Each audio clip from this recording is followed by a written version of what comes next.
Montauk project एक रहस्य। 1980 के दशक में अमेरिका के लॉन्ग आइलैंड के मॉन्टॉक में एक सीक्रेट सरकारी प्रोजेक्ट के बारे में अफवाहें फैलने लगीं, जिसे मॉन्टॉक प्रोजेक्ट के नाम से जाना जाता है। यह प्रोजेक्ट टाइम ट्रैवल, टेलीपोर्टेशन और दिमाग को कंट्रोल करने जैसे अजीबोगरीब वैज्ञानिक प्रयोगों से जुड़ा हुआ था। इन प्रयोगों के बारे में सुनकर लोग हैरान रह गए। इसने दुनिया भर के लोगों को सोचने पर मजबूर कर दिया और कई सवाल खड़े किए। क्या यह सब सच हो सकता है? क्या यह सिर्फ एक कहानी थी या इसके पीछे कोई सच्चाई थी? लोग इस पर बहस करते रहे। यह रहस्य कैंप हीरो नामक एक सुनसान मिलिट्री अड्डे पर केंद्रित था, जहां एक विशाल रडार सिस्टम सेज रडार मौजूद था। यह रडार सिस्टम अपने समय का सबसे उन्नत तकनीक था। कहा जाता है कि इस टेक्नोलॉजी का इस्तेमाल न केवल दुश्मन के हवाई जहाजों का पता लगाने के लिए, बल्कि इंसानों के दिमाग को कंट्रोल करने के लिए भी किया जाता था। यह सुनकर लोग और भी चौंक गए। मॉन्टॉक प्रोजेक्ट के बारे में जानकारी साफ नहीं है और अक्सर यकीन करना मुश्किल होता है, लेकिन इसके बारे में कई कहानियां और सिद्धांत प्रचलित हैं। लेकिन इसने कई लोगों का ध्यान अपनी ओर खींचा है। लोग आज भी इस रहस्य को सुलझाने की कोशिश कर रहे हैं। मॉन्टॉक प्रोजेक्ट को अक्सर 1943 के एक और कथित सीक्रेट सरकारी एक्सपेरिमेंट, फिलाडेल्फिया एक्सपेरिमेंट से जोड़ा जाता है। यह एक रहस्यमय और विवादास्पद प्रयोग था, जिसने कई षड्यंत्र सिद्धांतों को जन्म दिया। कहा जाता है कि फिलाडेल्फिया एक्सपेरिमेंट में यूएसएस एल्ड्रिज नामक एक युद्धपोत को रडार से गायब करने और उसे टेलीपोर्ट करने की कोशिश की गई थी। इस प्रयोग का उद्देश्य युद्धपोत को दुश्मन के रडार से अदृश्य बनाना था, जिससे वह बिना किसी बाधा के यात्रा कर सके।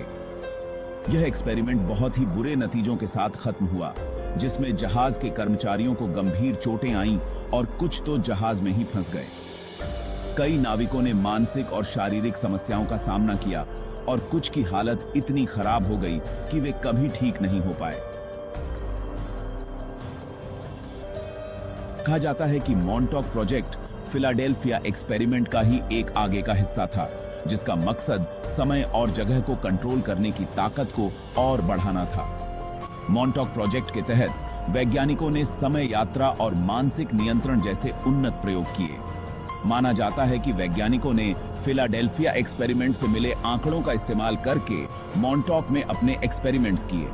इन आंकड़ों ने उन्हें नई तकनीकों और विधियों को विकसित करने में मदद की, जिससे वे और भी अधिक रहस्यमय प्रयोग कर सके। हालांकि इन बातों का समर्थन करने के लिए कोई पक्का सबूत नहीं है। कई विशेषज्ञ इन कहानियों को मात्र कल्पना और अफवाह मानते हैं, लेकिन फिर भी ये कहानियां लोगों की रुचि और जिज्ञासा को जगाती रहती हैं।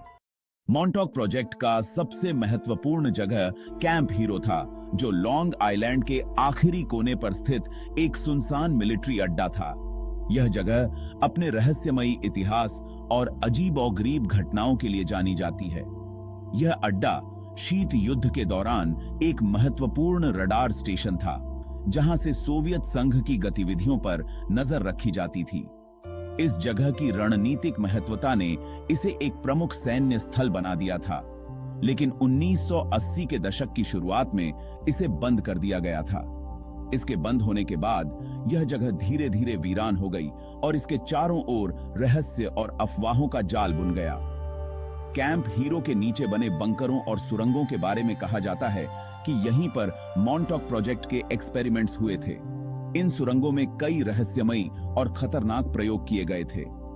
मॉन्टॉक प्रोजेक्ट के बारे में सोचने वाले लोगों का मानना है कि सेज रडार का इस्तेमाल न केवल रडार तरंगों को भेजने के लिए किया जाता था, बल्कि इसके पीछे और भी गहरे रहस्य छिपे थे, बल्कि इंसानों के दिमाग को कंट्रोल करने और टेलीपोर्टेशन पोर्टल खोलने के लिए भी किया जाता था।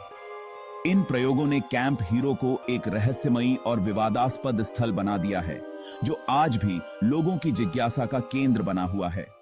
प्रेस्टन निकोल्स मॉन्टॉक प्रोजेक्ट के बारे में सबसे ज्यादा जानने और लिखने वालों में से एक हैं। उन्होंने the Montauk project experiments in time नाम की एक किताब लिखी, जिसमें उन्होंने इस प्रोजेक्ट में अपनी कथित भागीदारी के बारे में बताया है। निकोल्स का कहना है कि वह एक इलेक्ट्रॉनिक इंजीनियर थे जिन्होंने कैंप हीरो में एक्सपेरिमेंट्स पर काम किया था। निकोल्स के अनुसार मॉन्टॉक प्रोजेक्ट में दिमाग से कंट्रोल किए गए बच्चों, समय यात्रा, टेलीपोर्टेशन और यहां तक कि दूसरी दुनिया में जाने जैसे एक्सपेरिमेंट्स शामिल थे। उन्होंने दावा किया कि उन्होंने इन एक्सपेरिमेंट्स के लिए नई टेक्नोलॉजी बनाने में महत्वपूर्ण भूमिका निभाई। हालांकि निकोल्स की बातों का समर्थन करने के लिए कोई पक्का सबूत नहीं है और बहुत से लोग उन्हें सच नहीं मानते हैं। डंकन कैमरून, दिमाग पर नियंत्रण का मामला। डंकन कैमरून एक और शख्स हैं जिनका मॉन्टॉक प्रोजेक्ट से संबंध होने का दावा किया जाता है।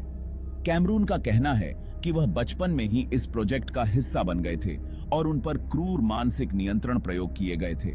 उनका कहना है कि वैज्ञानिकों ने उनकी मानसिक शक्तियों को बढ़ाने और उन्हें एक हथियार में बदलने के लिए उन पर अत्याचार किए। कैमरून ने अपनी कहानी द मॉन्टॉक किड नामक किताब में लिखी है। उनका दावा है कि उन्हें समय यात्रा पर भेजा गया था और उन्होंने भविष्य की घटनाओं को देखा था। कैमरून की कहानी डरावनी है, लेकिन उनके दावों का समर्थन करने के लिए कोई पक्का सबूत नहीं है। मॉन्टॉक प्रोजेक्ट, सच्चाई या कल्पना?